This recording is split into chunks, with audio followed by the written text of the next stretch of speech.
നമ്മൾ ജീവിക്കുന്നത് 21-ാം നൂറ്റാണ്ടിലാണോ അതോ മധ്യകാല യുഗത്തിലാണോ എന്ന് സംശയിക്കേണ്ടി വരുന്ന ഒരു വാർത്ത കേരളത്തിലെ മുഖ്യമന്ത്രി തർക്ക വാർത്തകൾക്കിടയിൽ വേണ്ടത്ര ശ്രദ്ധിക്കപ്പെടാതെ പോയി. ബീഹാറിലെ വിദ്യാഭ്യാസ മന്ത്രി മിഥിലേഷ് തിവാരിയുടെ പേരിൻ്റെ മുന്നിൽ അലങ്കാരമായിട്ട് വിദ്യാഭ്യാസ മന്ത്രി എന്നുണ്ടെങ്കിലും ഇദ്ദേഹം പറഞ്ഞു വച്ചിരിക്കുന്നത് പരമമായ വിഡ്ഢിത്തരമാണ്.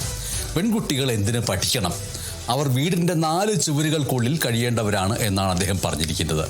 ആലോചിച്ച് നോക്കുക, ഒരു സംസ്ഥാനത്തിൻ്റെ വിദ്യാഭ്യാസ മേഖലയെ നയിക്കേണ്ട മന്ത്രിയാണ് ഇത് പറഞ്ഞത്. പെൺകുട്ടികൾ തെരുവിലിറങ്ങരുത്, അവർ പ്രതിഷേധിക്കരുത്, അവർക്ക് അവകാശങ്ങൾ താനേ കിട്ടിക്കോളും. എങ്ങനെ കിട്ടാനാണ് സംഘമിത്രമായ മിഥിലേഷ് തിവാരി? നിങ്ങൾ കനിഞ്ഞു നൽകുന്ന ഭിക്ഷയാണോ ഈ നാട്ടിലെ പെൺകുട്ടികളുടെ അവകാശം എന്നുള്ള ചോദ്യം തിരിച്ചു വരികയും ചെയ്യുന്നു.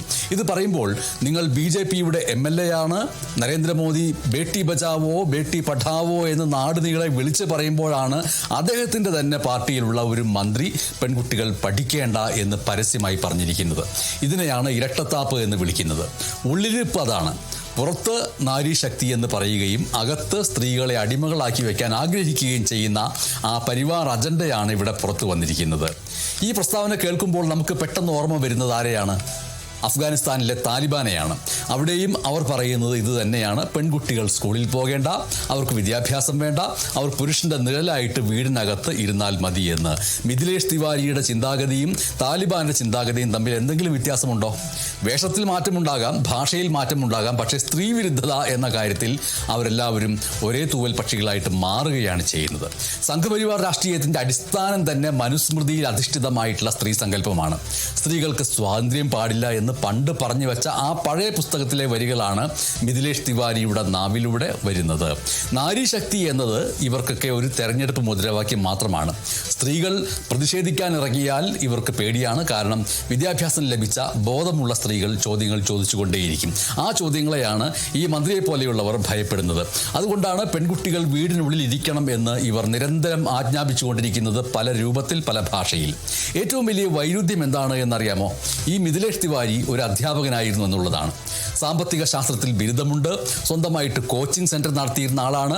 ഒരു അധ്യാപകനായിരുന്ന ഒരാൾക്ക് എങ്ങനെയാണ് ഇത്രയും മലീമസമായിട്ടുള്ളൊരു ചിന്താഗതി ഉണ്ടാകുന്നത്? നിങ്ങൾ പഠിപ്പിച്ച ആ സാമ്പത്തിക ശാസ്ത്രത്തിൽ ഒരിടത്തും പറഞ്ഞിട്ടില്ലേ സ്ത്രീകളുടെ പങ്കാളിത്തമില്ലാതെ ഒരു സമൂഹത്തിന് മുന്നേറാൻ കഴിയില്ല എന്നുള്ള കാര്യം? വിദ്യാഭ്യാസ രംഗത്ത് ബീഹാർ എത്ര പിന്നോക്കമാണ് എന്ന് നമുക്കറിയാം. പെൺകുട്ടികളുടെ സാക്ഷരതയിൽ ഏറ്റവും പിന്നിൽ നിൽക്കുന്ന സംസ്ഥാനങ്ങളിലൊന്നാണത്. അവിടെ ആ നില മെച്ചപ്പെടുത്താൻ ശ്രമിക്കുന്നതിന് പകരം ഉള്ള പഠനം കൂടി നിർത്താനാണ് മന്ത്രി ആവശ്യപ്പെടുന്നത്. ബീഹാറിലെ ഓരോ പെൺകുട്ടിയും ചോദിക്കേണ്ട ചോദ്യമുണ്ട്, മിസ്റ്റർ മിനിസ്റ്റർ, ഞങ്ങളുടെ ഭാവിയെക്കുറിച്ച് തീരുമാനിക്കാൻ നിങ്ങൾ ആരാണ്? തനിക്ക് കിട്ടിയ അധികാരം ഉപയോഗിച്ച് ഒരു വിഭാഗം ജനങ്ങളെ ഇരുട്ടിലേക്ക് തള്ളാൻ ശ്രമിക്കുന്ന ഇത്തരം നേതാക്കൾ ജനാധിപത്യത്തിന് ശാപമാണ്. ചരിത്രത്തിലേക്ക് ഒന്ന് തിരിഞ്ഞു നോക്കേണ്ടതുണ്ട്. സാവിത്രിബായി ഫുലെ, ഫാത്തിമ ഷെയ്ഖ്, അവരെല്ലാവരും ഈ രാജ്യത്ത് പെൺകുട്ടികളുടെ വിദ്യാഭ്യാസത്തിന് വേണ്ടി പൊരുതിയത് മിഥിലേഷ് തിവാരിയെ പോലെയുള്ള ആൺകോയ്മയുടെ വക്താക്കളോടാണ്.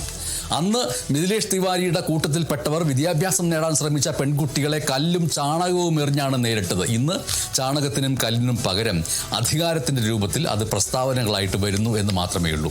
അപ്പോൾ സ്ത്രീകൾ വീടിനുള്ളിൽ ഇരിക്കേണ്ടവരാണ് എന്ന് നിങ്ങൾ പറയുമ്പോൾ ഈ രാജ്യം ഭരിച്ച ഇന്ദിരാഗാന്ധിയെ മറന്നുപോയോ എന്നുള്ള ചോദ്യം വരാം. ഈ രാജ്യം കാക്കുന്ന സൈനികരെ മറന്നുപോയോ എന്നുള്ള ചോദ്യം വരാം. ബഹിരാകാശത്തേക്ക് പറന്ന കൽപ്പന ചൗളയെയും സുനിത വില്യംസിനെയും മറന്നുപോയോ എന്നുള്ള ചോദ്യം വരാം. അവർക്കെല്ലാം വിദ്യാഭ്യാസം കിട്ടിയത് കൊണ്ടാണ് അവർ ലോകം കീഴടക്കിയത്. ഈ പറയുന്ന വലിയ പ്രഗത്ഭമതികളായിട്ടുള്ള സ്ത്രീകളുടെ ഉദാഹരണത്തിൻ്റെ ആവശ്യമേ ഇല്ല. ഈ നാട്ടിലെ സാധാരണക്കാരികളായിട്ടുള്ള ഓരോ സ്ത്രീയും, കല്ല് ചുമക്കുന്ന ഒരു സ്ത്രീയാവട്ടെ, ഒരു കൂലിപ്പണിക്കാരിയായ സ്ത്രീയാകട്ടെ, അവർ നേടിയ പഠനത്തിൻ്റെ കൂടി ഭാഗമായിട്ടാണ് ഈ ലോകത്ത് തലയുയർത്തിപ്പിടിച്ച് ജീവിക്കുന്നതും വോട്ട് ചെയ്യുന്നതും. അവരെല്ലാം അടുക്കളയിൽ അടച്ചിരിക്കാൻ തയ്യാറാകാത്തത് കൊണ്ടാണ് ഇന്ത്യ അഭിമാനത്തോടെ നിലകൊള്ളുകയും ചെയ്യുന്നത്. അപ്പോൾ പെൺകുട്ടികൾ തെരുവിലിറങ്ങുന്നത് കരുത്തല്ല എന്നാണ് മന്ത്രി പറയുന്നത്. തെറ്റാണ് മന്ത്രിയെ.